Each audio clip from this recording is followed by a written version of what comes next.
So after you've plasma cut that center out, here you go. Your center's all plasma cut out. You're left with a little bit of a lip ridge right here. All we're going to do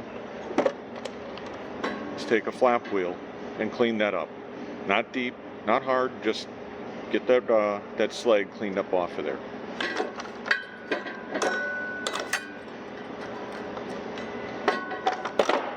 So just real quickly, I went over this. There's no more lip. It's all ground down. This jaggedy edge here, you don't even have to worry about that because your adapter plate is going to pin off of the studs and you're never going to see that part again. So clean that up, give it a fresh coat of paint, put your adapters on, and you're done and ready to go.